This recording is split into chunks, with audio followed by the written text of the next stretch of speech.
O Catecismo em um ano.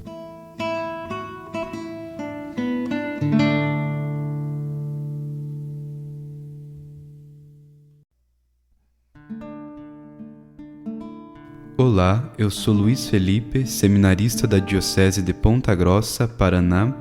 Você está ouvindo o podcast O Catecismo em um ano. Vamos ler todo o Catecismo da Igreja Católica ao longo de 365 episódios. Estamos usando a tradução em português apresentada pela CNBB em 2013, baseada na edição típica em latim. Baixe o plano de leitura que você encontra na bio do Instagram, @catecismo em um ano, ou na descrição desse podcast.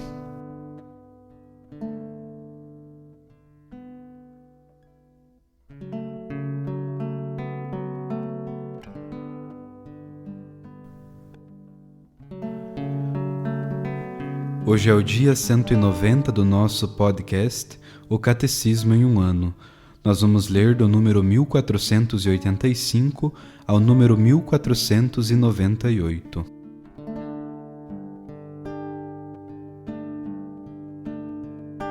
Resumindo, então soprou sobre eles e falou: Recebei o Espírito Santo. A quem perdoardes os pecados, serão perdoados. A quem os retiverdes, lhes serão retidos. O perdão dos pecados cometidos após o batismo é concedido por um sacramento próprio chamado de sacramento da conversão, da confissão, da penitência ou da reconciliação. Quem peca fere a honra de Deus e seu amor, sua própria dignidade de homem, chamado a ser filho de Deus, e a saúde espiritual da Igreja, da qual cada cristão é uma pedra viva. Aos olhos da fé, nenhum mal é mais grave que o pecado. Nada tem consequências piores para os próprios pecadores, para a Igreja e para o mundo inteiro. Voltar à comunhão com Deus depois de a ter perdido pelo pecado é um movimento que nasce da graça do Deus misericordioso e solícito pela salvação dos homens. É preciso pedir esse dom precioso para si mesmo e também para os outros. O movimento de volta a Deus, denominado conversão e arrependimento, implica dor e aversão aos pecados cometidos e o firme propósito de não mais pecar no futuro. A conversão atinge, portanto, o passado e o futuro, nutre-se da esperança na misericórdia divina. O sacramento da penitência é constituído por 3 atos do penitente e da absolvição dada pelo sacerdote. Os atos do penitente são o arrependimento, a confissão ou manifestação dos pecados ao sacerdote, o propósito de cumprir a penitência, as obras de reparação. O arrependimento, também denominado contrição, deve inspirar-se em motivos que decorrem da fé. Se o arrependimento estiver embasado no amor de caridade para com Deus, é chamado perfeito. Se estiver fundado em outros motivos, é imperfeito. Aquele que quiser obter a reconciliação com Deus e com a Igreja, depois de examinar cuidadosamente sua consciência, deve confessar ao sacerdote todos os pecados graves que ainda não confessou e dos quais se lembra. Mesmo sem ser necessária em si a confissão das faltas veniais, a Igreja não deixa de recomendá-la vivamente.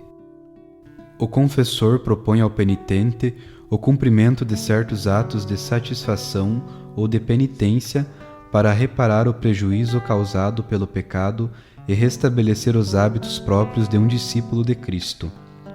Somente os sacerdotes que receberam da autoridade da Igreja a faculdade de absolver podem perdoar os pecados em nome de Cristo.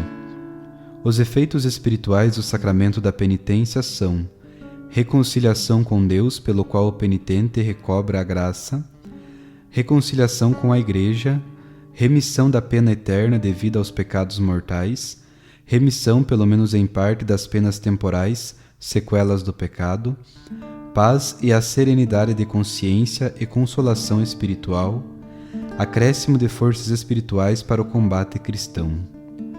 A confissão individual e integral dos pecados graves, seguida da absolvição, continua sendo o único meio ordinário de reconciliação com Deus e com a Igreja. Pelas indulgências, os fiéis podem obter para si mesmos e também para as almas do purgatório a remissão das penas temporais, consequências dos pecados.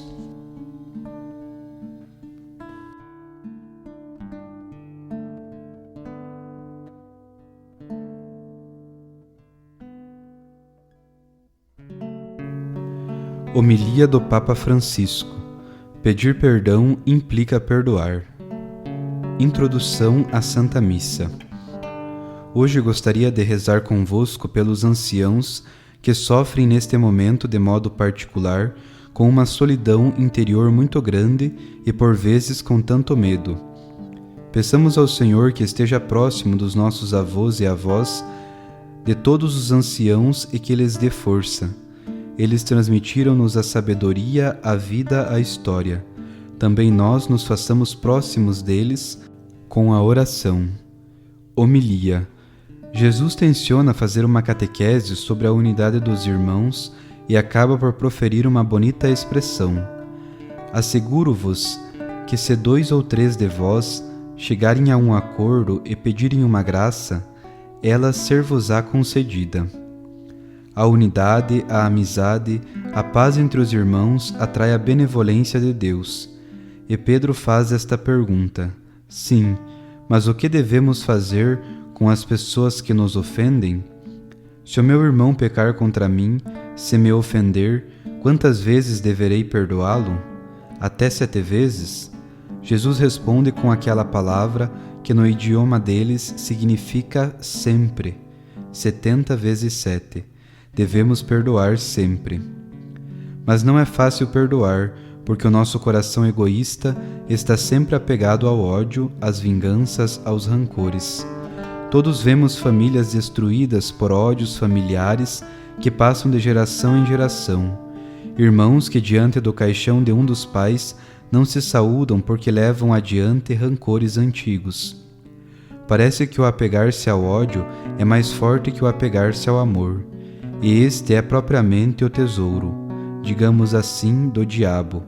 Ele esconde-se sempre entre os nossos rancores, entre os nossos ódios, e fá-los crescer, mantendo-os ali para destruir. Destrói tudo, e muitas vezes destrói por coisas insignificantes.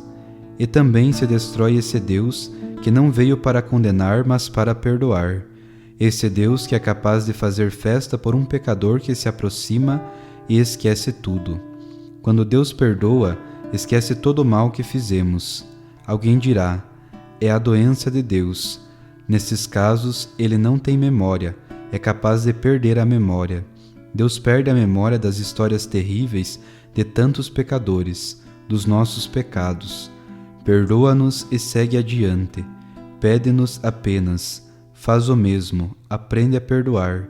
Não leves adiante esta cruz infecunda do ódio, do rancor, do vais pagar por isto. Esta palavra não é nem cristã nem humana.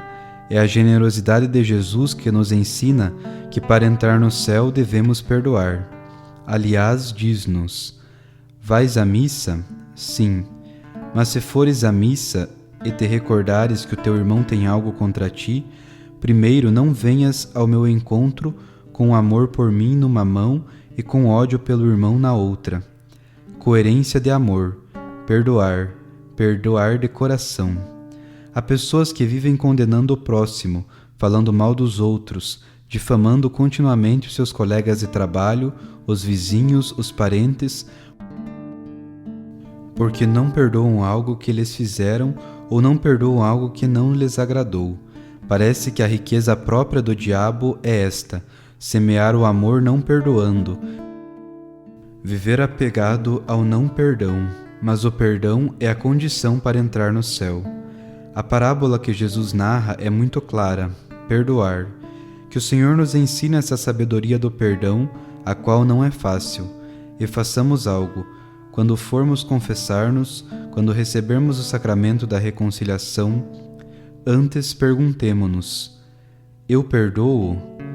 Se sinto que não perdoo, não devo fingir que peço perdão, porque não serei perdoado. Pedir perdão significa perdoar.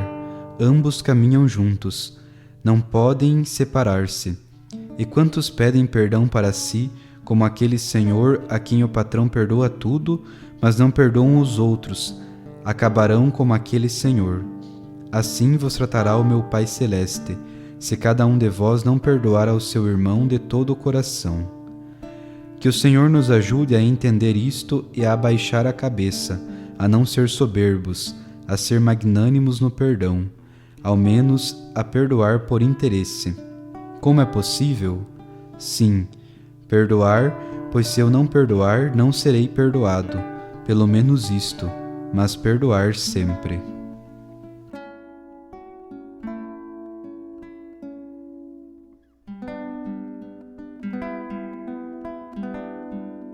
Os textos das catequeses papais encontram-se na íntegra no site da Santa Sé, vatican.va.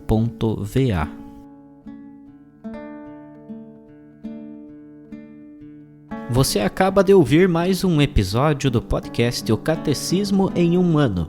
Continue nesse bom propósito de aprofundar o conhecimento e a vivência da fé católica e procure participar da sua comunidade. Rezemos por todos que estão fazendo esse caminho de leitura do Catecismo. Até amanhã!